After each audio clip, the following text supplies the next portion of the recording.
Good evening. My name is Jamie Stevenson. I am the English Language Development Coach at Options for Youth San Juan Charter in Sacramento, California. I am also a student in the World Languages class at Cal State Fullerton, taught by Tanya Byram. And the purpose of this presentation is to display my understanding of the 21st Century World Languages curriculum that we learned, as well as the core practices that we learned within the class and how I implemented those aspects into my unit plan.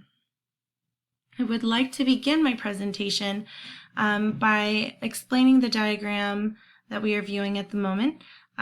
This is the heart and soul of the curriculum. It is essentially aiming for educators to teach our students language within the context of the culture of the language.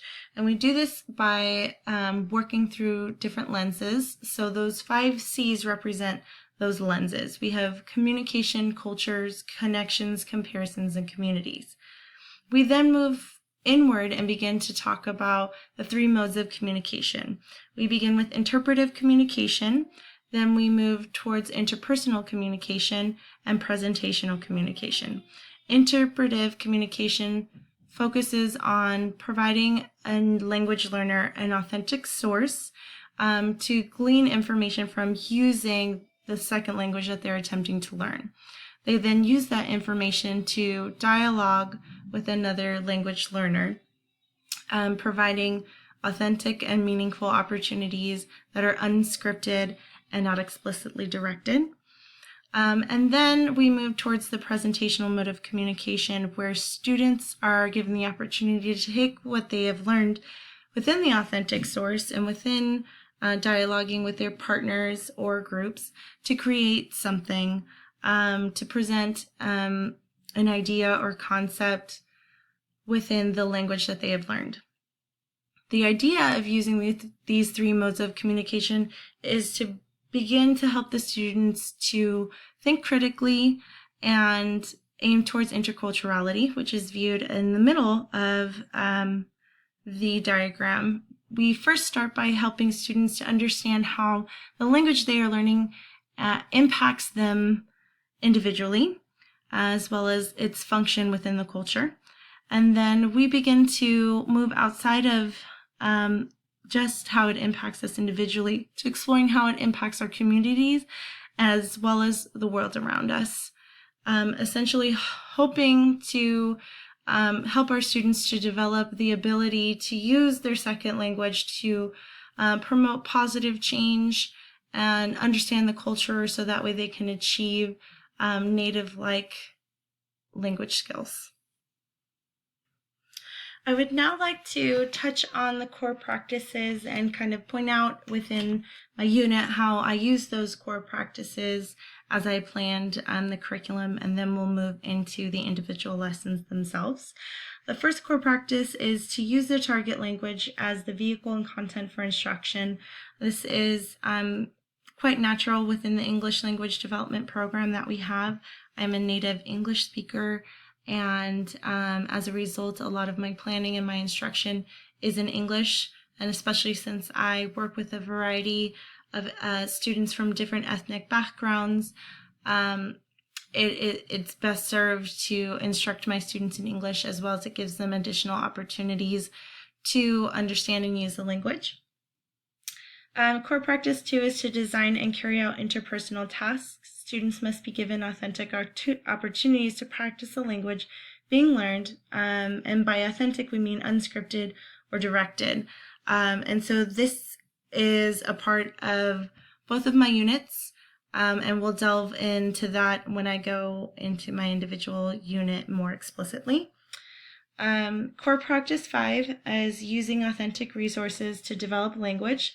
Authentic resources are written by a native speaker, intended for a native speaker of that language. So essentially, we want to choose authentic sources, and while they may not necessarily be at exactly the level of the student, it is okay to challenge our students and expose them to new vocabulary words. This is good, and it challenges the learner, and it provides an additional layer of context. Core practice 4 deals with how we teach grammar. So as a result, I tended to use this within my input. And so, but more specifically, we want to teach grammar within context, just like we want to teach language within context. When students are in math class, quite frequently, they sit there and wonder, why am I learning a quadratic equation? When am I ever going to learn it? Well, if we teach grammar within context, like we're teaching language within context, students are better able to understand how the grammatical structure is useful and how it can be used to be effective. And so as a result, I used this within my lesson during the input to discuss what the grammatical structure is, and then we worked to identify it when we were viewing our authentic source. Another core practice that I used in my curriculum planning is core practice 6 to provide appropriate feedback. This practice was huge for me. I learned that there's a difference between implicit feedback and explicit feedback, and that based on the level of the language learner, if they need a little extra support, we want to start with implicit feedback, so that way students are still receiving positive and correcting feedback within the context of the language being used. We want to move towards explicit once that student has developed the confidence with making mistakes and learning from them, and additionally, they understand the context of the language already, so being able to directly state, no, that was incorrect, you should say it this way, is a lot more effective than if you were to say that to a student earlier in their language learning career, where it might be detrimental to their development and increase their affective filter, so that way they become anxious in the classroom, and that's exactly what we don't want. We want students to feel comfortable to make mistakes, to learn from them, to grow, because that's what we do essentially in the real world as well. Okay, so now I'm going to delve a little more into my unit plan. First, the theme and topic is well-being, the impact of news media outlets on the individual community and our country. My essential questions for novice are: what information do we get from news media sources? How do we use information gleaned from news media sources to impact our decisions in everyday life? And then how does the way that news media outlet presents information influence public opinion in our community? How does the news media outlet tailor its message to its audience? So as we move downward in the unit, I want to make sure to point out my summative assessments. So my summative assessments essentially are within the interpretive mode. Students are going to be exposed to an authentic resource with 4 different types of news media outlet: news, television news broadcast, radio broadcast, a blog article, as well as newspaper articles. You're going to use that information to dialogue with one another and observe effective techniques used during that broadcast. And then they will compile that information and use that information to help them create a news media production at the end of the unit. So it's a 5-day unit. The first 4 days we're covering the first 4 types of news broadcasts while reflecting on the essential questions. And then come day 5, essentially it is presentational focus, where students will be working together in pairs to create a news media broadcast on a topic that is important that they feel is either important to them, their school, or their community. So that way students are learning the language and practicing the language within context to promote positive change. I want students to know that their voice is important in both their primary language and their second language that they're learning. So these go a little more into making connections, how this unit can be bridged with social studies and English language arts.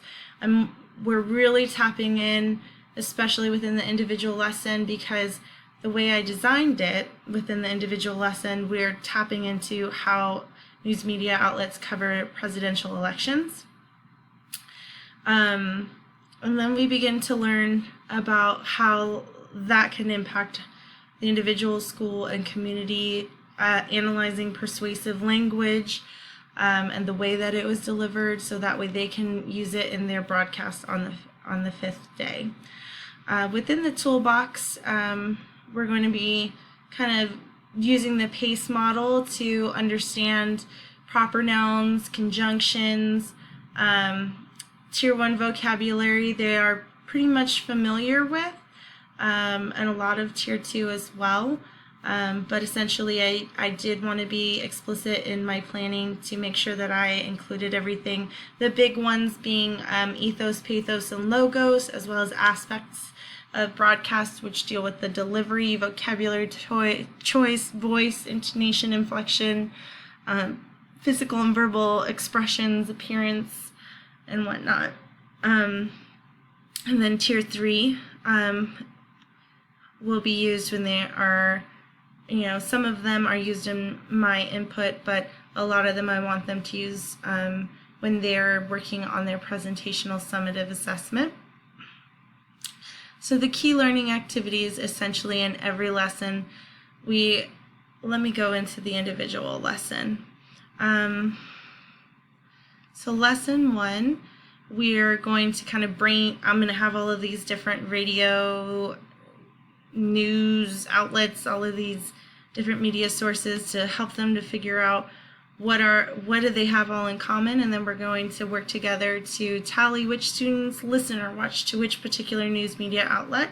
I feel like that would be really helpful for me to know as an informal assessment what students are already drawn to and interested in. And then we're going to provide the input. So the first day we're talking about aspects of effective broadcasting, and that's where we're looking at appearance, voice, formal register versus informal register.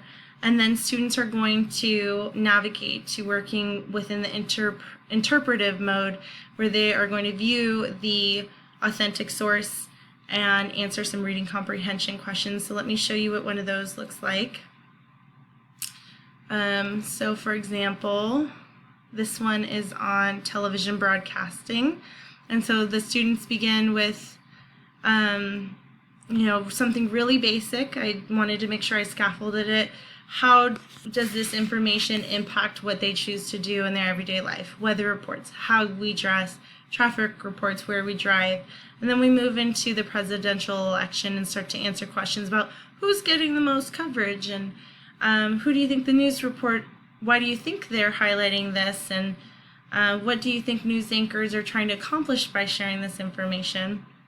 So that way students are beginning to think critically. And my goal is to help them recognize that news media outlets do tend to present information one-sided, and that's why it's important to use various sorts of news media outlets and channels to get as much information, become an educated voter when it comes down to making a decision about something that can not only impact the individual but directly impact the community and our country. So this one is on radio broadcasting, similarly. And then after they accomplish that, we move into filling out the graphic organizer. So the students complete the interpretive communication, and now we move into the interpersonal communication, where they work in pairs to note those observations, and then they present those observations in kind of a formative presentational assessment to the class. And then we record this and build upon it each day after each lesson. And so this is essentially the format that I used for each lesson. So that way students are scaffolded in building upon it, and then they can use this graphic organizer to support them as they plan their presentational task, which is planning a broadcast of their own. This is essentially my unit. I'm very excited about it. I plan to teach it later in the year. And please feel free to contact me if you have any additional questions. Thank you for your time, and have a wonderful evening.